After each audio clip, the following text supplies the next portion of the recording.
हमारे बीकानेर को छोटी नगरी काशी कहा जाता है, क्योंकि समय समय पर हमारे बीकानेर में धार्मिक आयोजन होते रहते हैं। इसी अवसर पर हम आज आए हुए हैं महर्षि कपिल आश्रम में शेखर जी के साथ में। तो शेखर जी, ये 3 दिन से लगातार जो आयोजन चल रहा है, ये आयोजन कोई एक व्यक्ति की वजह से नहीं होता है, इसमें विभिन्न लोगों का सहयोग की भी आवश्यकता होती है। तो आपको किन किन लोगों ने सहयोग दिया, इसके बारे में आप हमें जानकारी बताएं। ये जो 3 दिन प्रोग्राम रखा था, इसमें मुझे शारीरिक, आर्थिक और सबका सहयोग मिला।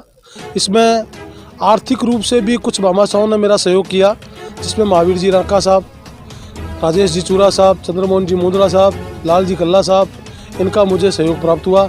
इसके अलावा जो मेरे आश्रम के मेंबर थे, सदस्य जो थे, उन्होंने भी मेरा आर्थिक सहयोग किया। इसके अलावा बबला महाराज और किशन भाई किशन ओझा, उन्होंने मेरा संचालन के रूप में सहयोग किया। इसके अलावा मेरे मोहल्ले का आकाश नदी मोहल्ला विकास समिति ने भी मेरा सहयोग किया।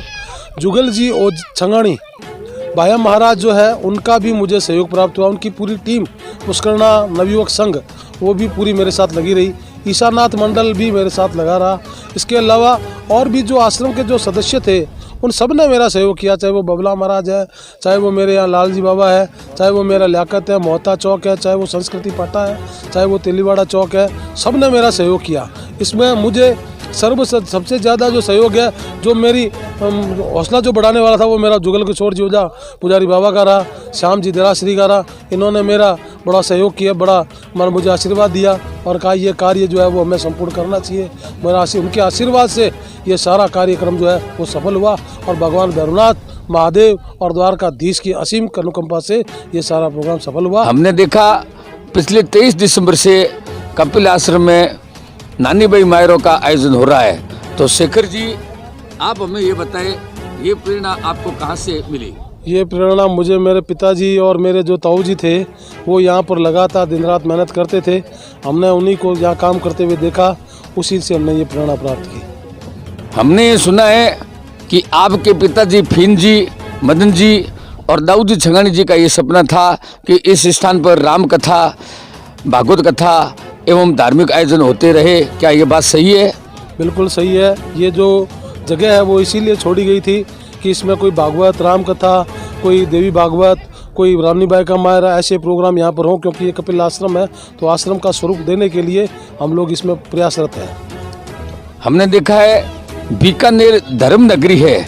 आज से 4-5 साल पहले आपने यहाँ पर एक यज्ञ का आयोजन भी आपने यहाँ करवाया था। तो हमने सर ये त्रिदिवसीय यहाँ पर भैरव पंचकुंडी भैरव महायज्ञ का आयोजन हमने 2011 के अंदर हमने यहाँ किया था।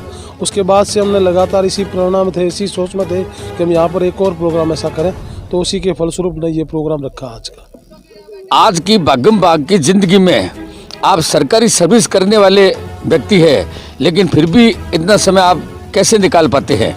सर ये तो समय तो निकालना होता है, समय होता नहीं है, समय निकालना पड़ता है। तो मुझे अपने परिवार से भी थोड़ा सहयोग मिलता है, मेरी पत्नी से, मेरी माताजी से, मेरी बच्चियों से मुझे सहयोग मिलता रहता है। और महादेव भी हमारे टाइम निकालते हैं, जो है उसी आधार पर हम चलाते हैं। आपसे मिलकर के हमें आज बहुत खुशी हुई। मैं किशन ओझा, न्यूज़ भारती से, मेरे साथी राजू जी छंगानी जी के साथ।